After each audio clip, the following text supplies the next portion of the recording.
Hello people, this is Code Grind and in today's video we'll be creating a toggle switch which is a more interactive way of displaying a checkbox. So now let's see how it works. So currently the checkbox is not checked. When I tick the checkbox, the toggle switch switches to the right side and the color changes of the background. So this is how it works. You must have seen it in a lot of websites, and if you want to learn how to use this in your website, then you need to watch the video till the end. So let's get straight into it.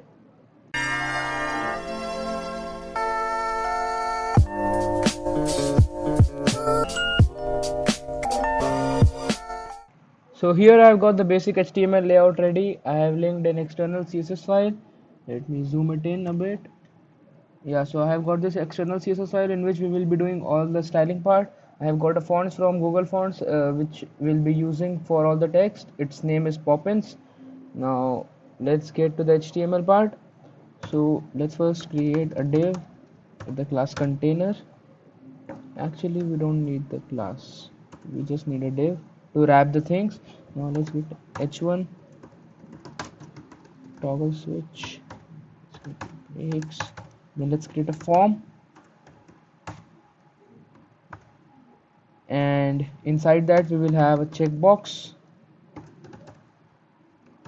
So this is the checkbox. We don't need the name and ID, we just need the checkbox. Let's save it. I have got a live server running, so as soon as I press save, we can see the changes. So here we got the RH1 and the checkbox. So let's get to the styling part now. So by default, if you see, we have got this left margin and top margin already, which is a browser's default setting. So to nullify it, we use the asterisk selector, which selects everything on the page except the before and after and other pseudo elements. So to select, if you want to select the before and after elements also, you can do it like this. This is the way of doing it, but now we don't need it. So let's just give the margin 0, padding 0, and the box sizing of border box. Let's save it. Now we have got the margin version nullified. Let's get to body, give it a background color of 2D, 2A, 3D. It is a color which I like and I've been using it in almost all of my videos. Display flex. Now we are giving it a display flex because we want it aligned to the middle of the page. Justify content of center. It will align the container in the horizontal center. Let's get a min height of 100 vh and then align items of center. So we have got this aligned exactly at the middle. Let's also give it a color of white, and the font family of Poppins, which we have got from Google Fonts. Yeah, so this is done. This is all for the body. Now let's get to designing the h1. Get text align of center. Yeah, and yeah, this is it. Now let's design the checkbox. So to select the checkbox, I use this selector. So this will select all the input types which are on the HTML part with the type is equal to checkbox. Let's give it a position of relative because we will align the after and before pseudo elements in relative to this checkbox. So we need to give it a position relative. Now let's give it a cursor pointer so that it looks clickable, and a margin left of 50%. Yeah, so it is aligned perfectly now. Now let's get to design the before element. Input type is equal to checkbox before. So let's give it a position of absolute, and whenever we use before and after elements, we need to specify the content every time, each and every time. It is important. If you don't mention it, you won't see any changes in your page. Now let's give it a height of, let's say, 3m. Now since we are using m, we need to specify a font size to this also. So let's get a font size of 16 pixels. Now if we don't specify the font size, then the web page will take the default font size of the browser, so it may vary from browser to browser. So to prevent that, we specify a font size by ourselves. Now let's get the width of 100 pixels and background color of, let's say, I have already selected one color. Yeah, so we see this now. Let's give it a top of 50%, a left of 50%. Yeah, we see it like this now. And we also need to give it a transform, translate, is to perfectly align it.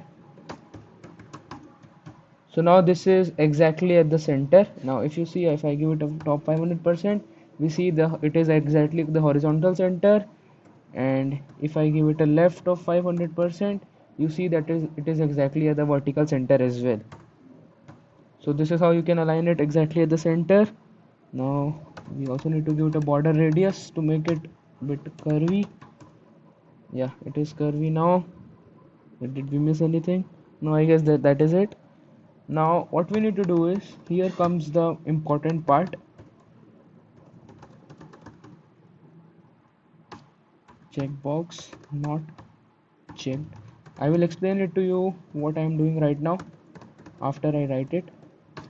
So now whatever code we write inside it, what it will do is, first it will select the checkbox when it is not checked. So when it is not checked, then we will edit the before element. Now when it is not checked, we want its background color to be this. So right now let's cut paste this. So we don't see any changes because the checkbox is now unchecked. But when I check, it disappears, the before element disappears, because we need to specify different properties for when the checkbox is checked.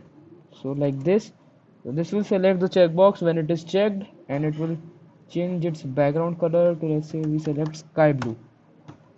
Let's reload it. Now it is not checked, so the color is gray.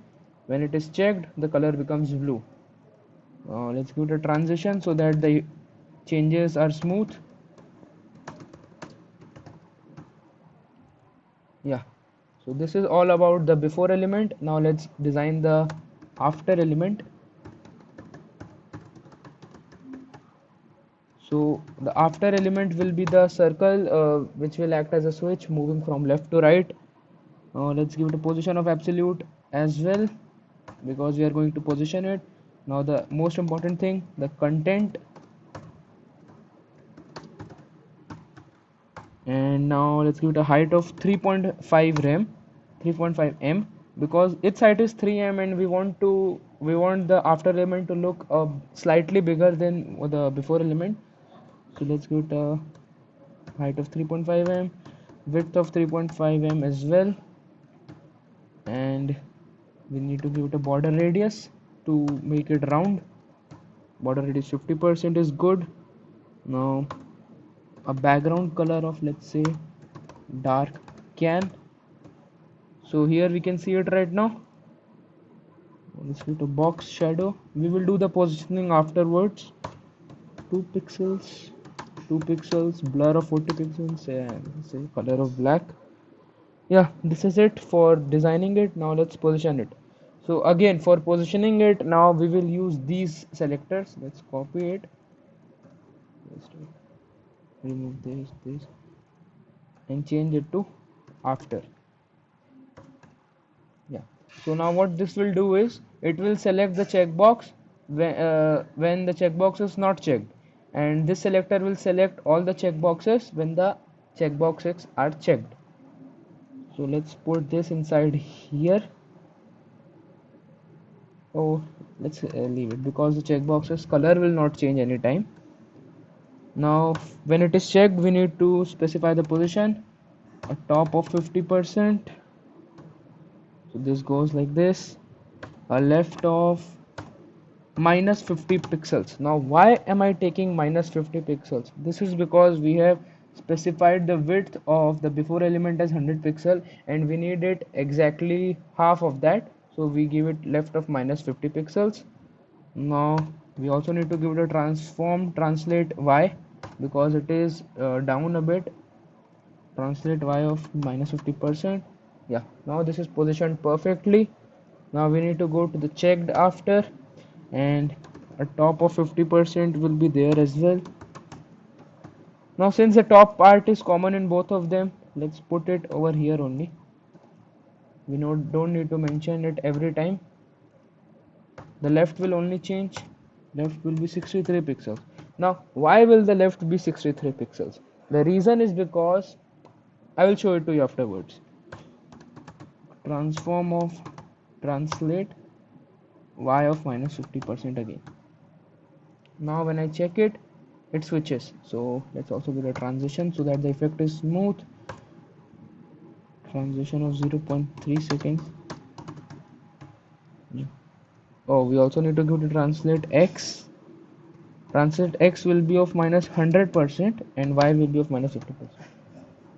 So now if you see, it is working fine. Now why did I give it a left of 63 pixels? Let's see it. So for that, I will give it a top of 100% for 500% for now, and this also top of 500%. So now here you can see the changes, how it works now. Now whenever I check it, it works like this. Whenever I uncheck it, it works like this. When I check it, it switches to the right side. Now for the reason for giving left 63 pixels is that the width of the checkbox itself is 13 pixels. So 13 pixels plus the half of the width of before element, that is 50 pixels, is equal to 63 pixels. So that's why I gave it a left of 63 pixels. Now this is how it works. So now let's switch it back to 50%. So this is how you can create a toggle switch for your website. Now it is a great alternative for a checkbox. We should not call it alternative because it is a checkbox only, but this is how you can design it and make it look better. You can always put your own thoughts into it, change the color, change the design a bit. It's all up to you.